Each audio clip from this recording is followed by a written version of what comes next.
அவர் மும்மொழி கொள்கையை விமர்சிக்கல. அதாவது திடீர்னு 9ஆம் வகுப்புல இருந்து அந்த கல்வியை கொண்டு வரீங்களே, அது வேண்டாம். ப்ராப்பரா 6ஆம் வகுப்புல இருந்து மும்மொழி கல்வியை கொண்டு வாங்க, அதில் நான் எதிர்ப்பு இல்லைன்னு தான் அவர் சொன்னார். பத்திரிகையில் வந்த செய்தி வந்து அவர் மும்மொழி கொள்கைக்கு எதிராக அண்ணாமலை பேசிவிட்டாருன்னு தவறாக போடுறாங்க. அது உண்மை கிடையாது.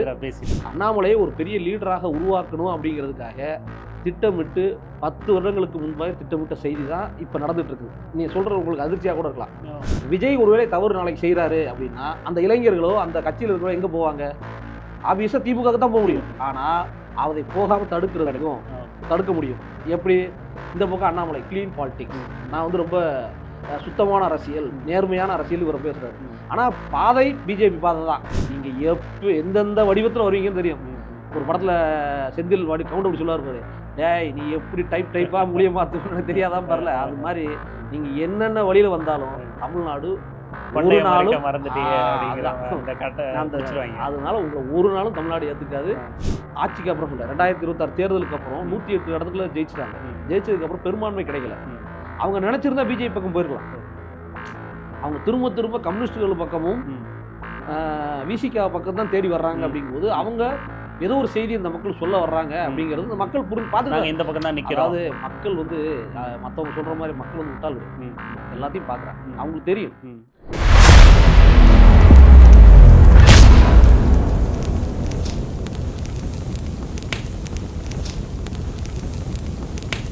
பார்வையாளர்களுக்கு வணக்கம். இன்றைக்கி நம்மோட மே 17 இயக்க ஒருங்கிணைப்பாளர் தோழர் கொண்டல்சாமி வந்திருக்காரு. அவர்கிட்ட நிறைய பேச வேண்டியிருக்கு, கேட்க வேண்டியிருக்கு. வாங்க தோழர். வணக்கம். வணக்கம் தோழர். அரசியல் தேர்தல் முடிஞ்சதே பெரிய அதிர்ச்சியாக இருந்தாலும் முடிஞ்சதுக்கப்புறம் நிறைய அதிர்ச்சிகள் வந்து தொடர்ந்துக்கிட்டே இருக்குது. அதில் ஒன்று அண்ணாமலை வந்து இயக்கத்திலேருந்து கட்சி ஆரம்பிக்க போகிறேன் அப்படிங்கிறாரு. அது எதிர்பார்க்காத விதமாக கிட்டத்தட்ட 16-17 லட்சம் உறுப்பினர்கள் சேர்ந்துருக்காங்க. இதை எப்படி பார்க்குறீங்க? 2026 தேர்தலுக்கு அப்புறம் தமிழ்நாட்டில் இது போன்ற நிறைய அதிர்ச்சிகரமான சம்பவங்கள் நடக்குங்கிறது நாங்கள் யூகிச்சது தான். எங்களுக்கு பெரிய அதிர்ச்சியோ எதுவும் இல்லை. ஏன்னா மே 17 இயக்கத்தை பொறுத்த வரைக்கும் நம்ம எப்போவுமே இது வந்து மக்கள்கிட்ட களத்தோடு நின்றுட்டுருக்குறோம். அதனால் வந்து 2026க்கு அப்புறம் எதிர்பாராத விதமாக விஜயுடைய வருகைக்கு பிறகு தமிழ்நாட்டினுடைய அரசியல் சூழல் மாறி இருக்கு. அப்போது இதில் இன்னும் நிறைய மாற்றங்கள் வரும். ஆனால் என்னென்ன மாற்றங்கள்னு யாராலையும் சொல்ல முடியாது, நம்ம ஜோசியக்காரன் கிடையாது.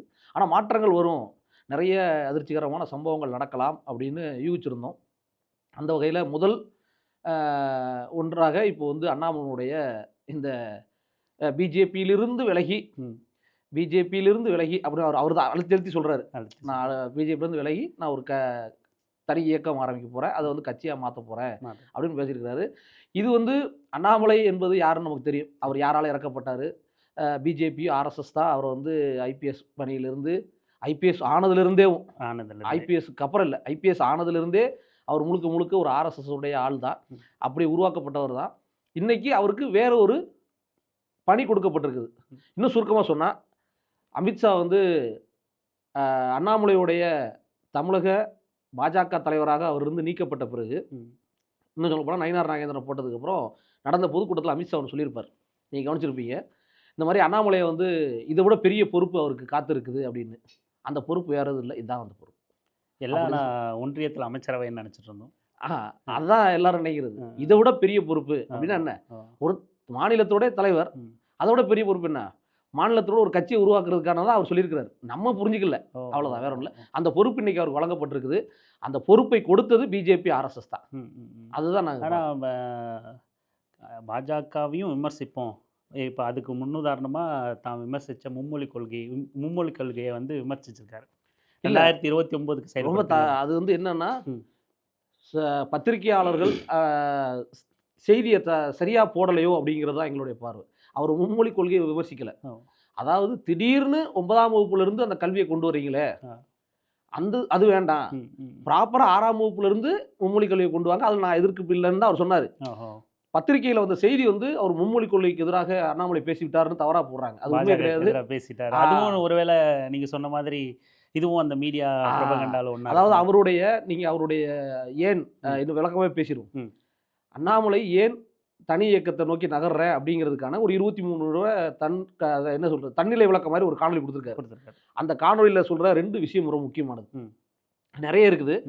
அவர் வந்து எதையெல்லாம் செய்ய போறோம் அப்படிங்கிறத பத்தி சில விஷயங்கள் பேசியிருக்கிறாரு. அதெல்லாம் ரொம்ப டீட்டெயில்டு. நம்ம அதுக்குள்ள போக வேண்டாம். 2 விஷயம் ரொம்ப முக்கியமானது. ஒன்று என்ன சொல்றாருன்னா, இந்தியாவில் இருக்கக்கூடிய மத்தியில் இருக்கக்கூடியவங்களுக்கு தமிழ்நாட்டில் இருக்கக்கூடியவர்களை ஏத்துக்கிற வைக்கிறதுக்கு வேணா சொல்ற மொழி அவங்க கிட்ட இல்ல. அந்த தமிழ் மக்கள் வந்து ஏற்றுக்கொள்ற மாதிரி சொல்ல தெரியல. அந்த மொழி அவங்களுக்கு மத்திய அரசுல வரல அப்படின்னு சொல்றாரு. ஒன்று. 2வது என்ன சொல்றாருன்னா, இதுவரை நாம் பயணப்பட்டு கொண்டிருந்த பாதையிலிருந்து சற்று விலகி நாம பயணப்பட போறோன்றாரு. பயணப்பட போறது உறுதி. சற்று விலகி பயணப்பட போறோம்னா விலகி எங்கேயோ போறது இல்லை. அதே பாதையில வேற இடத்துல இருந்து விலகி ஒரு ஊருக்கு ஒரு பாதை தான் இருக்குன்னு அவசியம் இல்லை. பல பாதைகள் இருக்கலாம். ஒரு நோக்கத்திற்கு வேற வேற வழிகளில் போகலாம். அதே மாதிரி இன்னொரு வழி இது அவர் சொன்னதுதான். நம்ம எதுவும் புதுசாக இட்டிக்கெட்டு சொல்லலை. ஒரு புதிய அரசியலை அடிப்படை கட்டமைப்பை மாற்றக்கூடிய அரசியலை உருவாக்க வேண்டும் என்கின்ற ஒரு எண்ணத்தோடு இன்னைக்கு வந்து ரொம்ப பண்போடு சொல்லிவிட்டு அதே இயக்கத்திலிருந்து வெளியே வருகின்றேன். இது தமிழர் பண்புன்னு கூட வச்சுக்கலாம். வெளியே சென்றாலும் கூட மரியாதையோடு சொல்லிவிட்டு செல்வது நம்முடைய பண்பு என்பதுதான் எனக்கும் இலக்கணமாக இருந்திருக்கிறது. அப்படி இருக்கும் பொழுது அண்ணாமலையுடைய இந்த ஸ்டேட்மெண்ட்டே என்ன சொல்லுதுன்னா, நான் இன்னும் பிஜேபியில தான் இருக்கிறேன். என்னுடைய கொள்கை பிஜேபியோட கொள்கை தான். பிஜேபி அடைய நினைக்கிற பாதை, அடைய நினைக்கிற தமிழ்நாட்டை வெல்ல நினைக்கக்கூடிய அந்த எண்ணத்தை நான் வந்து தமிழ் படுத்தி சொல்ல போறேங்கிறது தான் அந்த மொழி. அதை எப்படி பிஜேபிக்கு எதிரானதாக இங்கே கட்டமைக்க முயற்சி செய்றாங்களோ அது போலதான் இப்ப நீங்க சொன்ன அந்த மும்மொழி கட்டளையை நான் ஏற்று நிறைவேற்றி தரேன். வேற ஒன்றும் இல்லை. அது என் தலைமையில் நடக்கணுங்கிறாரு. என் தலைமையில் நடக்கணுங்கிறாரு. இப்போ நீங்க நல்லா தெரியும், ஒரு ஐபிஎஸ்ஸா இருந்தவர் அவர் என்ன பண்றாரு, ஐபிஎஸ் வேலையை விட்டுட்டு நேரா இங்க வந்தாருன்னாங்க. ஐபிஎஸ் வேலையை விட்டு நேரால வரல. அவர் வி த லீடர்னு ஒரு அமைப்பு உருவாக்குனாரு. இன்னைக்கு எந்த அமைப்புல கட்சிகள் தோழர்கள் எல்லாரும் வந்து இணைங்க, என் கட்சியில இணைங்க, நம்ம இயக்கத்துல இணைங்கன்னு சொல்லி ஒரு என்ஜிஓ பிளாட்ஃபார்ம் கொடுக்குறாரு இல்லையா, அதை முத உருவாக்குனது தமிழ்நாட்டில் கிடையாது. முத உருவாக்குனது கர்நாடகாவில். அவரை கர்நாடகாவில் வந்து ஐபிஎஸ் அதிகாரியா உருவாக்கி அங்க ஆட்சி பிடிக்கிறதுக்கான வேலைகள் தான் செஞ்சாங்க. ஆனா அங்க வேற சந்தர்ப்ப சூழ்நிலை அங்க இல்லாம தமிழ்நாட்டுக்கு அனுப்பிச்சிட்டாங்க. தமிழ்நாட்டுக்கு வந்த உடனே அவருக்கு பொறுப்பு கொடுத்து மாநில தலைவர் ஆயிட்டாரு. இங்க வந்ததுக்கு அப்புறமும் தமிழ்நாட்டுடைய சூழல் இன்னைக்கு இல்லை. அந்த இயக்கம்ங்கிறது கூட புதுசு இல்லை. அந்த இயக்கம் புதுசு கிடையாது, பழசுதான். அது இவங்க உருவாக்குனதான், காரண காரியத்துக்காக தான் உருவாக்குனாங்க. இன்னைக்கும் அந்த இயக்கம் இயங்கிட்டு தான் இருக்குது. சரிங்களா? அண்ணாமலையை 2026க்கு பிறகுன்ற அண்ணாமலையை ஒரு பெரிய லீடராக உருவாக்கணும் அப்படிங்கிறதுக்காக திட்டமிட்டு 10 வருடங்களுக்கு முன்பாக திட்டமிட்ட செய்தி தான் இப்போ நடந்துட்டு இருக்குது. நீ சொல்ற உங்களுக்கு அதிர்ச்சியாக கூட இருக்கலாம். உதாரணத்துக்கு ஒன்று சொல்றேன். கோலாகல சீனிவாசன் ஒரு பத்திரிகையாளர் இருக்காரு. அவர் வந்து முழுக்க பாரதிய ஜனதா கட்சி ஆதரவாளர், ஆர்எஸ்எஸ் காரரு, முழுக்க ஆர்எஸ்எஸ்க்காகவும் பிஜேபிக்காக வேலை செய்யக்கூடாது. அவர் என்ன சொல்றாரு, அண்ணாமலையை தனிப்பட்ட முறையில் அவரை வளர்ப்பதற்காக பிஜேபி மாதத்திற்கு 25 லட்சம் ரூபாய் செலவழித்தது அப்படின்னு சொல்றாரு. ஒரு தனிநபரை உருவாக்க வேண்டிய தேவை பிஜேபிக்கு எப்போ ஏன் வந்தது? அதான் நீங்க தொடர்ந்து குற்றச்சாட்டு வைக்கிறீங்களே பாஜகவுக்கு தலைவர் இல்லைன்னு, அதுக்காக இருக்கும். அதான் பாஜகவுக்கு மட்டும் தலைவர் கிடையாது. அவரை தனிப்பட்ட முறையில் பெரியாளாக்கி ஒரு தனி கட்சி உருவாக்கணும். இப்ப நீங்க யோசிச்சு பாருங்க, அவர் ஒரு தனி கட்சி உருவாக்குவார், பிஜேபி ஒரு தனி கட்சி இருக்கு, ஒரே ஐடியாலஜி ஆனா 2 கட்சி. இப்போ தமிழ்நாட்டில் விஜய் உருவாகிட்டாரு, ஒரு கட்சியா இருக்குது. இப்போ விஜய்க்கு எதிராக யார் இருப்பா? திமுக தான் இருக்கு. விஜய் ஒருவேளை தவறு நாளைக்கு செய்யறாரு அப்படின்னா அந்த இளைஞர்களோ அந்த கட்சியில் இருக்கிறவங்க எங்க போவாங்க? ஆப்வியஸா திமுக தான் போக முடியும். ஆனா அதை போகாம தடுக்கிறதுக்கும் தடுக்க முடியும். எப்படி? இந்த பக்கம் அண்ணாமலை கிளீன் பாலிடிக்ஸ், நான் வந்து ரொம்ப சுத்தமான அரசியல், நேர்மையான அரசியல் இவரை பேசுறாரு. ஆனா பாதை பிஜேபி பாதை தான். அப்போ பிஜேபிக்கு இன்னைக்கு நீங்க பாருங்க, இன்னைக்கு என்ன ஒரு சொல்றாங்கன்னா, பிஜேபியில் இருக்கக்கூடிய ஆட்கள் தான் அண்ணாமலைக்கு போறாங்க நிறைய, பிஜேபியே காலி ஆகுது. காலி ஆகாது. ஒரு சித்தாந்தத்திற்கு இப்ப 2 பேர் இருக்கிறாங்க. 2 பிளாட்ஃபார்ம் இருக்கு. இந்த மாதிரி 2 திமுக நல்லா சொன்னீங்க. ஒரு திமுக அதிமுக மாதிரி 2மே திராவிட கட்சின்னு வச்சுங்க. இப்ப திமுக அதிமுகவோட திமுக மதிமுக வச்சுங்க. மதிமுகவும் திராவிட கட்சி, திமுகவும் திராவிட கட்சி. திமுக வந்து பிரிஞ்சதுதான் மதிமுக. திமுகவுடைய கொள்கையில கிட்டத்தட்ட மதிமுக வந்து ரேஷனலா தீவிரத்தன்மையோட திராவிட கொள்கையில் இருக்கிறவங்க. அப்போ இதே திராவிட இயக்கத்தில் இன்னொரு திராவிட இயக்கம் வரும்போது இங்க ஒரு 100 பேர் இருக்கிறாங்க. உதாரணத்துக்கு சொல்றேன், இங்க 1 லட்சம் பேர், இங்க 1 லட்சம் பேர்னா அப்போ ஒரு கொள்கைக்கு எத்தனை லட்சம் பேர்? 2 லட்சம் பேர் ஆயிடும். இப்ப நீங்க பிஜேபி அண்ணாமலையோட அரசியல் யோசிச்சு பாருங்க. இதை வந்து சும்மா ஏதோ யூகத்தின் அடிப்படையில் சொல்லலை, இது நடக்கிற சம்பவங்கள் அடிப்படையில் ஆதாரத்தோடு சொல்கிறோம். இந்த வி த லீடர் அப்படிங்கிற அமைப்பு அவர் என்ன சொல்கிறாரு, நான் வந்து அரசியலை விட்டு விலகலான்னு முடிவு எடுத்து பிஜேபி தலைமையிட்ட சொல்லிட்டேன், அதுக்கப்புறம் தான் நான் என்னோட சொந்த இதில் பயணிக்க போகிறேன் அப்படின்னு சொல்கிறாரு. இல்லை, பொய் அது. அவர் இந்த அரசியலிருந்து விலக போகிறேன், பிஜேபியிலேருந்து விலக போகிறேன்னு சொல்வதற்கு முன்னாடியேவும் திட்டமிட்டு இந்த வி த லீடர் அமைப்பின் மூலமாக தமிழ்நாட்டு இளைஞர்களை கவருவதற்காக, அவர்களை பிஜேபி ஆர்எஸ்எஸ் ஐடியாலஜிக்குள்ளே கொண்டு வரதுக்காக இந்த வி த லீடர் அமைப்பை வந்து மிக பெருசாக கொண்டு போகணும் அப்படின்னு முடிவெடுத்துட்டாங்க. அதற்காக அவர் வந்து 3 மாத பயிற்சியை இங்கே இல்லை, இங்கிலாந்தில் எடுத்தார். உங்களுக்கு நல்லா ஞாபகம் இருக்கும், அவர் மாநில தலைவராக இருக்கும் பொழுதுதான் அந்த பயிற்சிக்காக 3 மாதம் விடுப்பு எடுத்து போனார். அந்த பயிற்சி வந்து லண்டனில் ஆக்ஸ்போர்ட் யூனிவர்சிட்டியில் எடுக்கக்கூடிய ஒரு ஃபெல்லோஷிப் பயிற்சி. அண்ணாமலை படிக்க போறாரு, படிக்க போறாரு, வேற எந்த படிப்பு கிடையாது. அந்த படிப்புடைய நோக்கம் என்னன்னா, அதுவே ஒரு காமெடின்னு வச்சுக்கோங்க. இந்தியாவில் சிறந்த தலைவர்களை ஒவ்வொரு வருடத்திற்கு 12 சிறந்த தலைவர்களை உருவாக்கக்கூடிய வேலையை இங்கிலாந்து செய்யுமா. அது ஏங்கிறது அப்புறம் அது தனி டாபிக், அப்புறம் போனால் டைவர்ட் ஆயிரும். ஆனால் இப்படி ஒரு ஃபெல்லோஷிப், அது அந்த ஃபெல்லோஷிப்புடைய நோக்கம். ஆனால் அப்போ என்ன சொல்லப்பட்டுச்சுன்னா, அண்ணாமலையை ஓரங்கட்டத்தான் அப்படி வெளியே அனுப்பிச்சிருக்காங்க அப்படிங்கிற மாதிரி. இப்படி இதுதான் பரவாயில்ல, இதுதான் நமக்கு சந்தேகம் வருது. எப்போ பார்த்தாலும் அண்ணாமலையை வந்து நெகட்டிவாக சொல்லி அண்ணாமலை வந்து ஒரு தனி ஐடென்டிட்டியாகவே அவங்க காட்டுறாங்க நம்மள்கிட்ட. நம்மளும் அவங்க சொல்கிற நரேட்டிவ் பின்னாடியே தான் ஓடிட்டு இருக்குமே தவிர, யோசிச்சு பார்த்தா ஒருத்தருடைய மாநில தலைவராக ஒருத்தர் இருக்கிறவர் படிக்க போகிறாரு.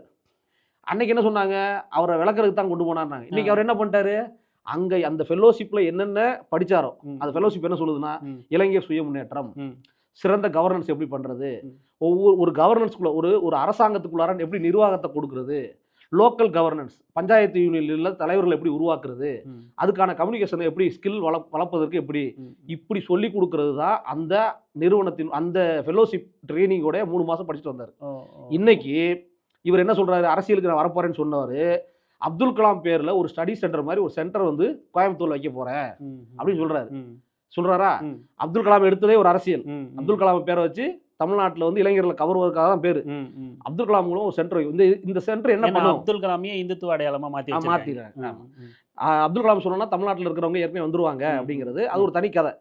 இப்போ அப்துல் கலாம் அந்த சென்டர்ல என்ன பண்ண போறோம் அப்படின்னு சொல்றாரு. அவர் என்ன சொல்றாருன்னா, தமிழ்நாட்டில் இருக்கக்கூடிய இளைஞர்களை இந்த சென்டருக்கு அனுப்பிச்சு இந்த சென்டரில் வந்து அவங்களுக்கு பயிற்சி கொடுப்போம். இளைஞர்கள் சுய முன்னேற்றம், ஒரு தூய்மையான அரசியல் எப்படி, சிறந்த தலைவர்களாக அவர்களை உருவாக்குவது எப்படி, பஞ்சாயத்து லெவலில் அவர் எப்படி சிறந்த நிர்வாகத்தை கொடுக்கணும் அப்படின்னு ட்ரைனிங் பண்ணி அவங்கள வந்து பஞ்சாயத்து எலெக்ஷனுக்கு அனுப்புவோம் அப்படின்னு சொல்றாரு. இங்கே அவர் என்ன படிச்சாரோ அதைத்தான் இங்கே செய்கிறாரா. அப்போ இங்கே படிக்க போனது இதுக்காகத்தான் படிக்க போனார். அப்போ இவர் படிக்க போகும்போது அவர் வந்து வி த லீடர் அப்படிங்கிற இந்த என்ஜிஓ மூலியமா போனார் உண்மை. ஆனால் அப்போ அவர் மாநில தலைவர், பிஜேபியோட தமிழ்நாட்டு மாநில தலைவர். அப்போ ஒரு மாநில தலைவர் அங்க போகணும் அப்படின்னா அந்த மாநிலத்தின் விட்டுருங்க, பிஜேபி தலைமையோட அனுமதி இல்லாம போக முடியாது. அப்போ அவர்களுடைய அனுசரணையோடு தான் அவர் போனாருங்கிறது தெளிவாகுதா. இப்போ நீங்கள் சொன்னதெல்லாம் நம்ம கனெக்டிங் த டாட் மாதிரி பார்க்கும்போது, அண்ணாமலை போய் பார்ப்பன சிறுவர் கால்களிலே போய் விழுந்திருப்பாரு. ஆனால் பார்ப்பன லாபி எதிர்க்கிற அண்ணாமலை அப்படிங்கிற ஒரு நரேட்டிவ் வரும். அப்போது நீங்கள் சொல்கிற மாதிரி நம்ம தொடர்ந்து அண்ணாமலையை இண்டிவிஜுவலாக அல்லது அண்ணாமலையை ஒரு தனிநபராக காட்ட முயற்சி பண்ணிக்கிட்டே தான் இருந்திருக்காங்க. இன்னைக்கு வரைக்கும் அதான் நடக்குது. அண்ணாமலை ஒரு பெரிய லீடராக ப்ரொஜெக்ட் பண்ணுறதுக்காகவும் அந்த லீடர் மூலமாக தமிழ்நாட்டு இளைஞர்களை திரும்பியும் பிஜேபி ஆர்எஸ்எஸ் குள்ளார வேற வகையில் தமிழ் படுத்தப்பட்ட, நீங்க இந்து மக்கள் கட்சி இருக்கு, பண்ணி கொண்டு வர இந்து மக்கள் கட்சி இருக்கு, ஆர்எஸ்எஸ் வந்தா தமிழ்நாட்டில் யாரும் வரமாட்டாங்கன்னு சொல்லி இந்து முன்னணி ஆரம்பிச்சாங்க இல்லையா. எங்க தோழர் தான் சொன்னாரு, எங்க தோழர் திருமுருகன் சொன்னார் இல்லையா, நீங்க வந்து ஆர்எஸ்எஸ் டேரக்டா தான் எனக்கு புரிய மாட்டேங்குது, வரமாட்டான்னு சொல்லி தான் இந்து முன்னணி அப்படின்னு தமிழ் படுத்தி வச்சாங்க. பிஜேபி ஆர்எஸ்எஸ் உடைய தமிழ் படுத்தல் தான் அண்ணாமலை. இன்னைக்கு என்ன பண்றாருன்னா அதை தான் பண்றாரு. அவர் என்ன சொல்றாரு, பெருமைமிகு இந்தியனாக நான் இருப்பேன். நீங்க பெருமைமிகு இந்தியனா இருக்கிறதுல யாருக்கு எந்த மாற்று கருத்தும் கிடையாது. ஆனால் பெருமைமிகு இந்தியனாக இருக்கும்போது தமிழ் என்ன அடையாளம், நீங்க தமிழுக்கு ஆதரவா இருப்பீங்களா எதிராக இருப்பீங்களா, இந்தியா தான் தமிழை மட்டுப்படுது, அதை நீங்க வெளிப்பட பேசுவாங்களா மாட்டீங்களா. இன்னொன்னு, நம்மளுடைய நோக்கம் வந்து இந்த எலெக்ஷன் கிடையாது, அதாவது வரப்போற நாடாளுமன்ற தேர்தல் கிடையாது, சட்டமன்ற தேர்தல்ங்கிறாரு. ஏன் நாடாளுமன்ற தேர்தல் கிடையாது? நாடாளுமன்ற தேர்தலில் ஓட்ட பிரிச்சா அது யாருக்கு பாதக முடியும், அது பாஜக முடியுதா. 1 2 அவர் என்ன சொல்றாரு, வளரக்கூடிய பாரதத்தில் பெருமைமிகு மாநிலமாக தமிழ்நாட்டை உயர்த்துவதற்கு வெளிநாட்டில் இருக்கக்கூடிய முதலிடம் கொண்டு வரணும். முதலிடம் கொண்டு வர முடியல, நீங்க எல்லாரும் இங்க வந்து எனக்கு டெக்னோகிராஃப்ட் சொல்லி கொடுங்க, உங்க டெக்னாலஜி வச்சு என்னை ஜெயிக்க வைங்கன்னு கூப்பிடுறாப்புல. நீங்களாம் இங்கே வாங்க அப்படின்னு. நீங்கள் வெளிநாட்டில் இருப்பவர்கள் தாய் மதம் திரும்புங்கள், தாய்நாடு திரும்புங்கள், இதை எங்கேயோ கேட்ட மாதிரி இருக்கா? அதே தான். அப்போது இது வந்து கொள்கை எல்லாம் ஒன்று தான். இவர்கள் தமிழர்களை இது வரைக்கும் பிஜேபி ஆர்எஸ்எஸ்னா அவங்களுக்கு புரிஞ்சிருச்சு. என்னதான் நம்ம குட்டிக்காரனை அடிச்சு வந்தாலும், பிரதமரே வந்து இங்கே ரோட் ஷோ போனாலும் தமிழை ஒருத்தவே சல்லி பைசா மதிக்க மாட்டான்னு தெரிஞ்சு போயிடுச்சு. இப்போ இவனை இறக்கி விட்டுருக்காங்க. இவனை வேற வகையில் இறக்கி விட்டுறாங்க. இது பிஜேபி இன்னும் என்னென்னாலும் நடக்கும்னு சொல்லிடுறோம்.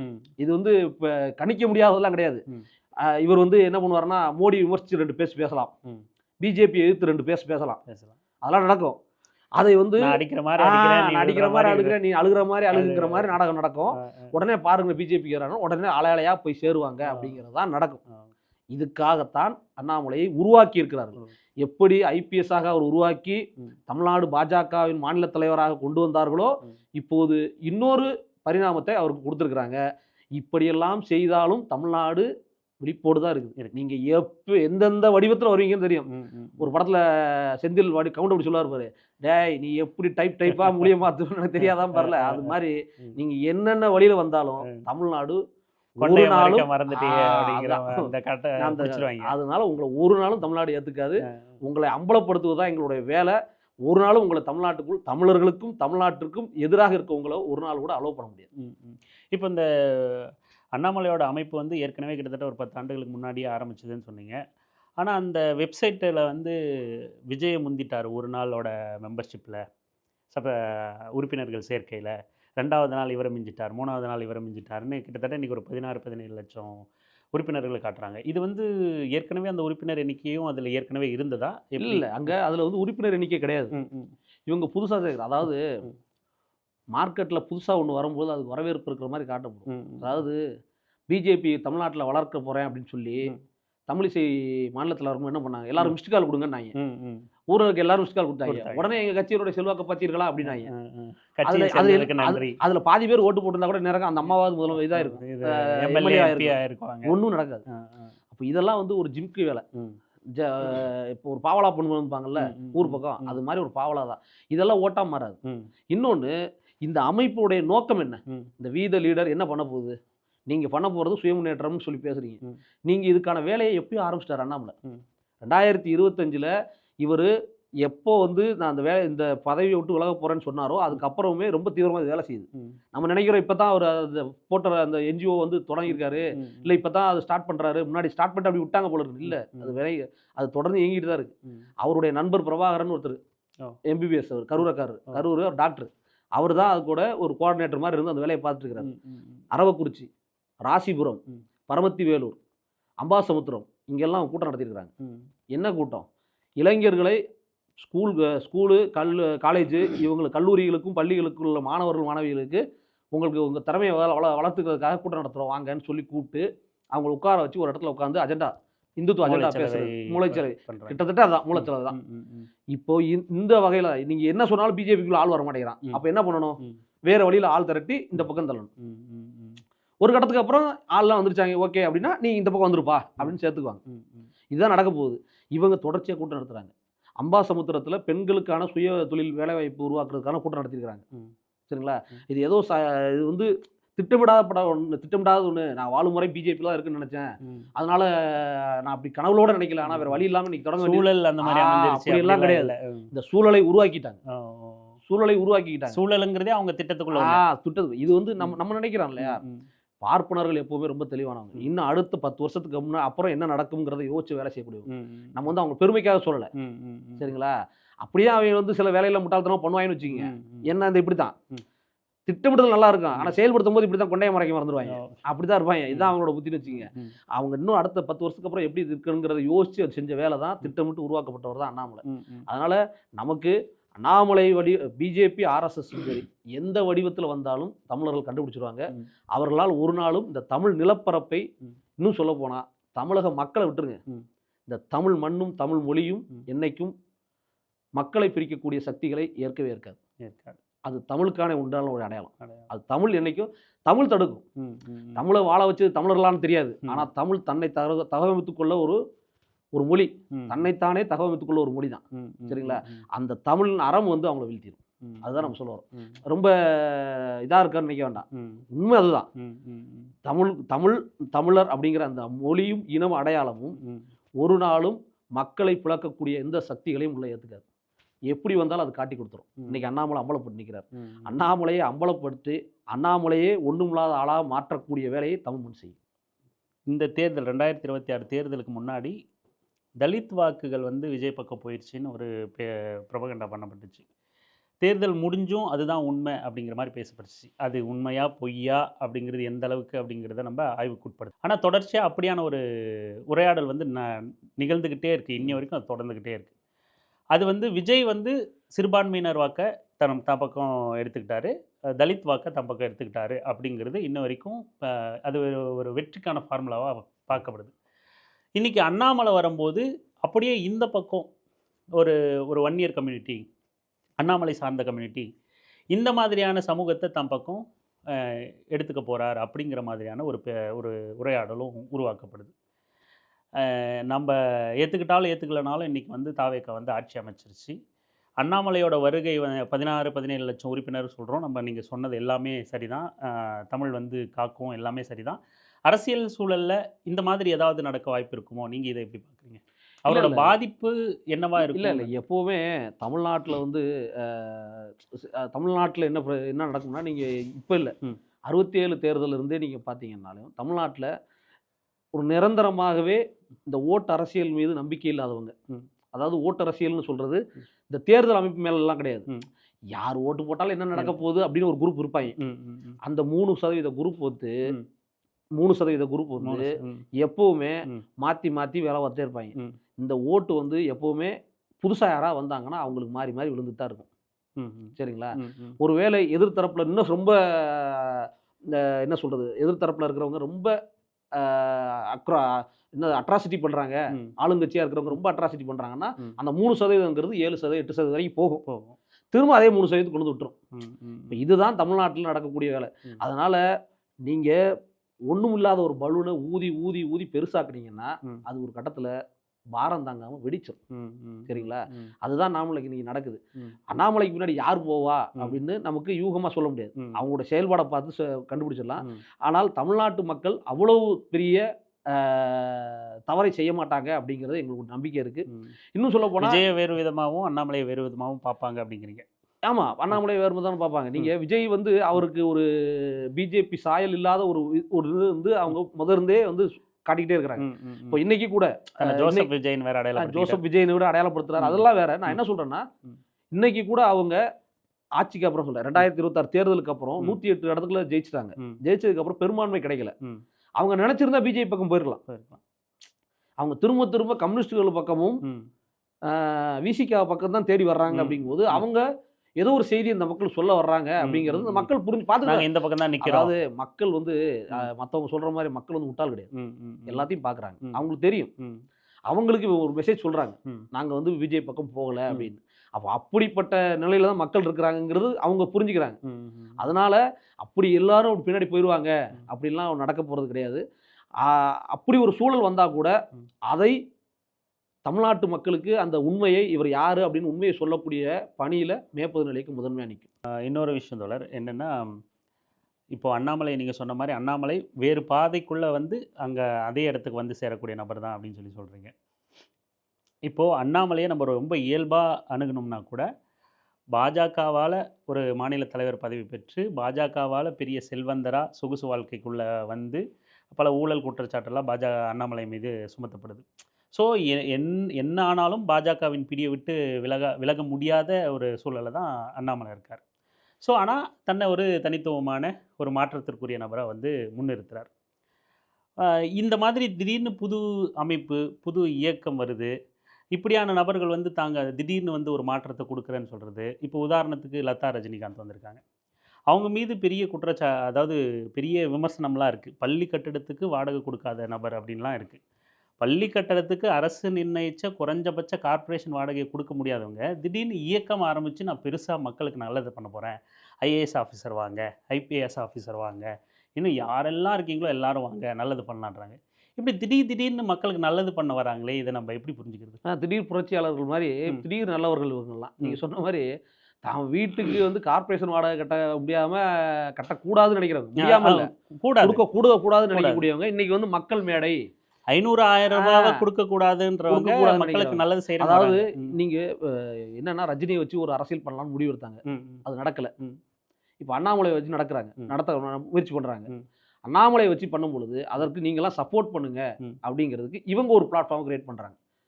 2 பேரும் பிஜேபி ஆர்எஸ்எஸ் உருவாக்கப்பட்டது தான். ஓகே, எப்படி பாஜகவும் அண்ணாமலையும் ரெண்டும் ஒரே ஒரு சித்தாந்தத்துக்கான வெவ்வேறு நபரோ அதே போல தான் அண்ணாமலையும் லதா ரஜினிகாந்த். நீங்க இது மாதிரி பல்வேறு நபர்களை உருவாக்குவாங்க. நீங்க வந்து நீங்க ஆர்எஸ்எஸ் எடுங்களேன். ஆர்எஸ்எஸ் அப்படிங்கிறது நமக்கு தெரிஞ்ச அமைப்பு. அந்த அமைப்புக்குள்ளார நிறைய சிறு சிறு அமைப்புகள்லாம் இருக்கும். ஆனால் ஆர்எஸ்எஸ்க்காக வேலை செய்யக்கூடிய சங் பரிவார் அப்படிங்கிறது ஏகப்பட்ட அமைப்புகளா இருக்கு இல்லையா? இப்ப இந்து முன்னணி சங் பரிவார்ல ஒண்ணுதான், விஸ்வ இந்து பரிஷத் சங் பரிவார்ல ஒண்ணுதான். இது நமக்கு தெரிஞ்சது, தெரியாம என்னென்ன இருக்குன்னு தெரியல. சரிங்களா? பழங்குடி மக்களுக்கு வேலை பார்க்கறதுக்கு ஒரு அமைப்பு வச்சிருப்பாங்க, ஆசிரியர்களுக்குள்ள வேலை பார்க்கறதுக்கு ஒரு அமைப்பு வச்சிருப்பாங்க, இப்படி நிறைய வச்சிருப்பாங்க. எல்லா இடத்துலயும் இருக்கு. அந்த மாதிரி தமிழ்நாட்டுல வந்து ஒரு குழப்பத்தை உருவாக்கணும் அப்படிங்கிறதுக்காகவும் அந்த குழப்பத்துல மீன் பிடிச்சு நல்ல மீன்களா எடுத்துட்டு போய் பிஜேபியில் கொண்டு போய் சேர்க்கணும் அப்படிங்கிறதுக்காகத்தான் இப்போ வந்து இந்த மாதிரி லதா ரஜினிகாந்த் ஒரு அமைப்பு உருவாக்குறாங்க. இந்த பக்கம் அண்ணாமலை ஒன்று உருவாக்குறாரு. நாளைக்கு வேற யாரையாச்சும் ஒன்று இது பண்ணலாம். லாரன்ஸ் வரலாம், ஏன் நீங்க ஜோகோ ஸ்ரீதர் வேம்பு வரலாமே, வேம்பு வரலாம். என்ன அவர் என்ன அவருக்கு இவருக்கு ஏதாவது வேறுபாடு இருக்கு பாருங்க. இல்ல இவர் என்ன சொல்றாரு, பணக்காரங்க எல்லாம் நல்லது பண்ண அரசியலுக்கு வராங்கன்ற ஒரு இருக்கு. ஜோகோ வேம்பு ஸ்ரீதர் என்ன பேசுறாரு, சனாதன தர்மம் வேணுங்கிறாரு. சரிங்களா? சனாதன தர்மம் தான் இந்த நாட்டை காப்பாத்துதுன்றாரு. வெளிநாட்டில் இருக்கக்கூடிய தாய்நாடு திரும்புங்க அப்படிங்கிறாரு. சரி, தாய்நாடு திரும்புறவங்களுக்கு என்ன பண்றீங்க? என் கம்பெனி இருக்கே அப்படின்றாரு. உங்க கம்பெனி எதுக்கு? இப்போ நீங்க அவங்களை தாய்நாடு கூப்பிட்டுறது எதுக்கு? அவங்க தாய்நாட்டிலே சரியா இருந்திருந்தா அவங்க வெளிநாட்டுக்கு போறாங்க.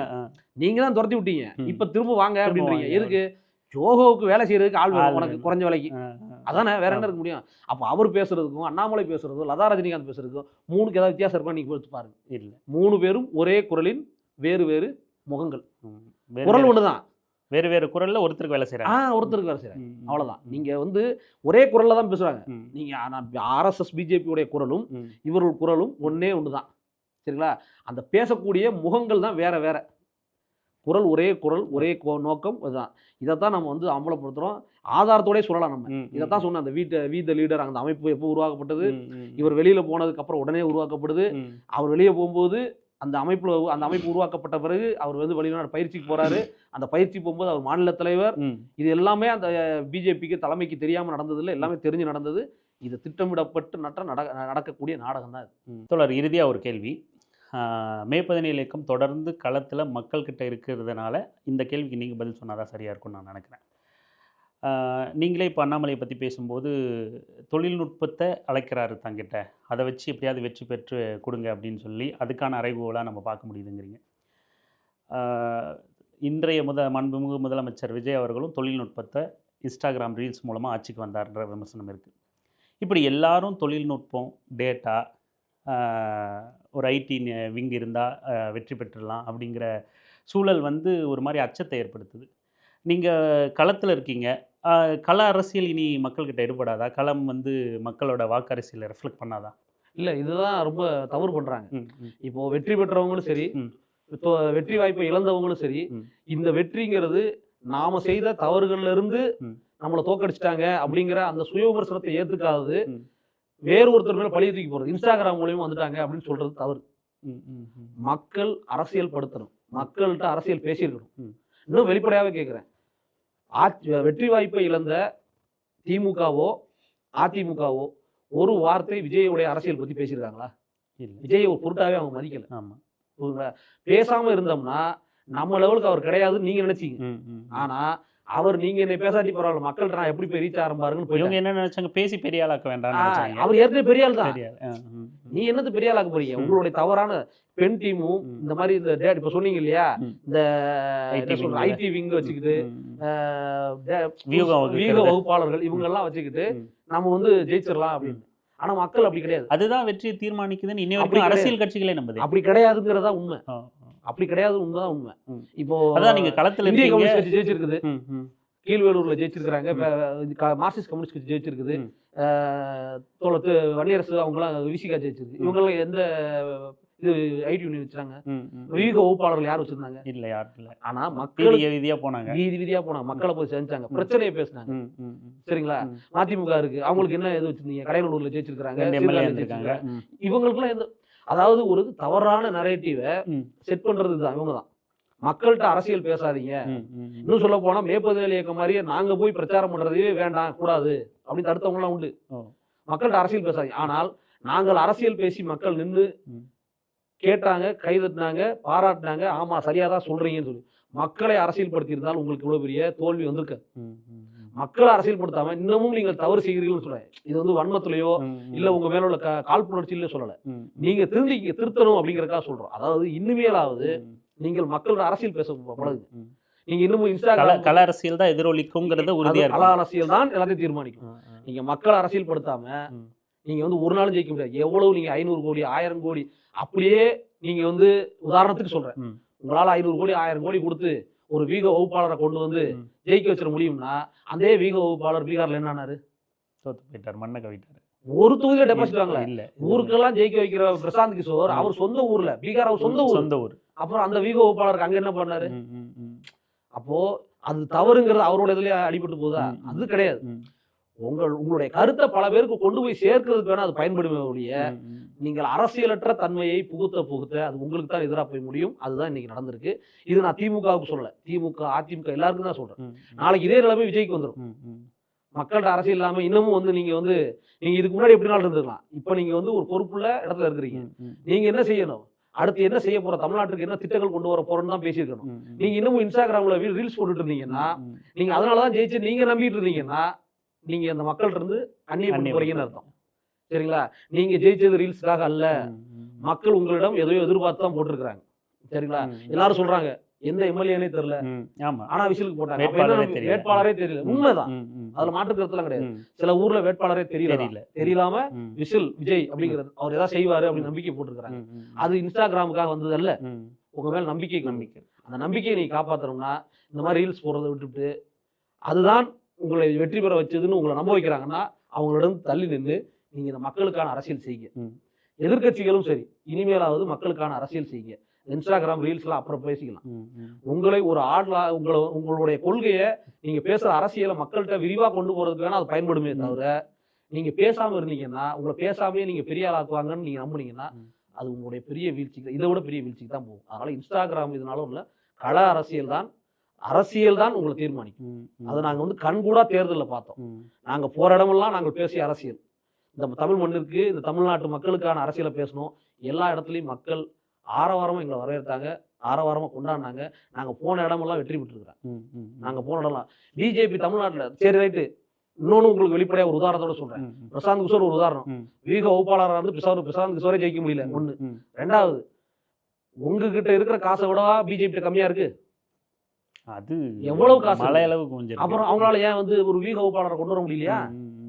அவங்ககிட்ட இல்லாத காசா? ஏன் அவங்களால ஜெயிக்க முடியல? தமிழ்நாட்டுல இன்னும் ஒரு வெளிப்படையா சொல்றாங்க, மாற்றம் வேண்டும் முடிவெடுத்தாங்க தமிழ்நாட்டு மக்கள், இன்ஸ்டாகிராமுக்காக போட்டாங்க அப்படின்னு. இன்னைக்கு வரைக்கும் 2000 அண்ணாமலைக்கு எவ்வளவோ விளம்பரப்படுத்தினாங்க. தமிழ்நாட்டுல பிஜேபி நிலைமை என்ன? விஜய்க்கு மாற்றம் வேண்டும், விஜய்க்கு ஓட்டு போட்ட யாரும் மாற்றம் வேண்டும் ஒரு நாள் கூட பிஜேபி ஓட்டு போடலையே. சரிதான். தமிழ்நாட்டு மக்களை இன்னும் அண்டர் எஸ்டிமேட் பண்றீங்க, தமிழ்நாட்டு மக்களை தவறாக கணிக்கிறீங்க. அந்த பாத யாத்திரை அப்பெல்லாம் பல ஆயிரம் கோடி செலவுப்பட்ட என்னென்னமோ பண்ணி பார்த்துட்டீங்க. உங்களை ரசிப்பாங்க. உங்களுக்கு வந்து இவங்க என்ன நினைக்கிறாங்கன்னா, தமிழ்நாட்டு மக்கள் பிஜேபி வந்தாலே விரட்டணும் அப்படின்னு. அதெல்லாம் கிடையாது, அப்படிலாம் பண்ண மாட்டாங்க. நீ வா பேசு, உன் கொள்கை இந்த தமிழ்நாட்டுக்கு தமிழருக்கு எதிராக இருக்கா? அரசியல் கட்சியா என்ன பண்ணுவாங்க? எதிர்த்து பேசுவாங்க. இயக்கங்கள் என்ன பண்ணுவாங்க? போராட்டம் பண்ணுவாங்க. மக்கள் என்ன பண்ண முடியும்? எதிர்த்து வாக்களிப்பாங்க. முடிஞ்சு போச்சா? அப்போ இந்த வீக வகுப்பாளர்கள் அந்த இதெல்லாம் வந்து ஒரு அளவுக்கு மேல போகாது. உங்களை வந்து நீண்ட நெடுநாளமாக நிக்க வைக்கிறது, இந்த மண்ணிலோட பிணைக்கிறது எதுன்னா நீங்க பேசக்கூடிய உங்களுடைய அரசியல் தான். மக்களுக்கான அரசியல் தான் உங்களை நிப்பாட்ட வைக்குங்கிறது உறுதிதான். அப்போ இந்த அரசியல் கட்சிகளும் தலைவர்களும் அந்த சமூக வலைதள மயக்கத்திலிருந்து விடுபட்டு களத்துக்கு வரணும். சமூக வலைதளம்ங்கிறது என்னங்க? உங்களுடைய கருத்தை சொல்றதுக்கான இடம் தான், அதுவே களம் கிடையாது. களத்துல போயிட்டு அந்த கருத்தை வெளியே சொல்லுங்க. நீங்க இன்னைக்கு இருக்கிற தலைமுறை சமூக வலைதளம் செய்தி வந்து ஒரு காலத்துல காதுல ரேடியோல கேட்டோம், அப்புறம் டிவியில பார்த்தோம், இப்ப சமூக வலைதளம் பார்த்தோம். காலங்கள் மாறும் பொழுது நவீனம் பயன்படுத்துது. ஆனா நவீனம் மட்டுமே தான் எல்லாத்தையும் தீர்மானிக்கும்னா, அப்ப நான் சொன்ன மாதிரி பிஜேபிக்கு தெரியாத நவீனமா உலகத்துல இருக்க எல்லாத்தையும் கண்ட்ரோல் பண்ணலாம். அவன் வந்து பெகாசஸ் மொத்த அதிகாரமும் அவங்ககிட்ட அவங்க கொடுத்துருக்காங்க. அதிகாரம் மட்டும் கிடையாது, எல்லா உலகத்துல இருக்க எல்லா டெக்னாலஜி கொண்டு வர்றதுக்கான வாய்ப்பு வாய்ப்பு இருக்கு. இருக்கு. சரிங்களா? அவன் இல்லாத பணம் கிடையாது. ஆனா அவங்களால ஏன் ஜெயிக்க முடியல தமிழ்நாட்டுல? இங்கே தமிழ்நாட்டில் இத்தனை வருடங்களாக, கிட்டத்தட்ட 100 வருடங்களாக தந்தை பெரியார் போன்ற ஒரு மாபெரும் தலைவர்களால் உருவாக்கப்பட்ட, பண்படுத்தப்பட்ட, இங்கே அரசியல் படுத்தப்பட்ட மண் இது. சரிங்களா? என்னோட நண்பர்கள் உங்களுக்கு சொல்றேன், என்னோட நண்பர்கள் வந்து வட இந்திய நண்பர்கள் சொன்னாங்க, தமிழ்நாடு தான் நாங்க ரொம்ப ப்ராக்ரஸிவ் ஸ்டேட், ஒரு ரொம்ப அறிவாளியான மாநிலம் நினைச்சா இப்படி போய் விஜய்க்கு போட்டாங்களான்னு சொன்னேன். நான் அப்ப சொன்னேன், நீங்க தப்பா புரிஞ்சுக்கிட்டீங்க, தமிழ்நாடு இன்னும் ப்ராக்ரஸிவ் ஸ்டேட் தான். ஏன் அப்படின்னு கேட்டாங்க. விஜய்க்கு ஓட்டு போட்ட யாரும் பிஜேபி ஓட்டு போட அவங்கள அப்படியே பார்த்தாங்க. உண்மைதானே? மாற்றம் வேணுங்கிறது எங்களோட விருப்பமா இருக்கலாம். அந்த மாற்றம் யாருக்கு வேணுங்கிறது நாங்க தெளிவா இருந்தோம். அதே இன்னொன்னு சொன்னேன், அதே விஜய்க்கு ஓட்டு போட்டவங்க திரண்டு ஓட்டு போட்டவங்க விஜய் பெரும்பான்மை ஜெயிக்க வைக்கல. இல்ல, பெரும்பான்மை ஜெயிக்க வைக்கல. அங்கேயும் ஒரு செக் இருக்கு. மக்கள் எல்லாத்தையும் பார்த்து தான் இருப்பாங்க. மக்களை எப்போதும் நீங்க முட்டாளா எப்பவுமே சொல்லக்கூடாது. மக்களுக்கு எல்லாருக்கும் தெரிஞ்சு அந்த மக்களை இன்னும் அரசியல் படுத்தணும். உங்களோட சார்பு அரசியலை அந்த மக்கள்கிட்ட பேசி அவங்க வென்றெடுக்கக்கூடியதான் உங்க வேலை. அதை செய்யாம நான் வந்து அரசியலற்ற ஒரு அரசியலை பேசுவேன்னா அது மாதிரி ஒரு பைத்தியக்காரத்தான் இருக்க முடியாது. சரிங்க தோழர், இவ்வளோ நேரம் ரொம்ப நிதானமாக எல்லா கேள்விகளுக்கும் ரொம்ப தெளிவாக பதிலளிச்சிருக்கீங்க. இன்னொரு சந்தர்ப்பத்தில் சந்திப்போம். நன்றி தோழர். மகிழ்ச்சி தோழர். நன்றி.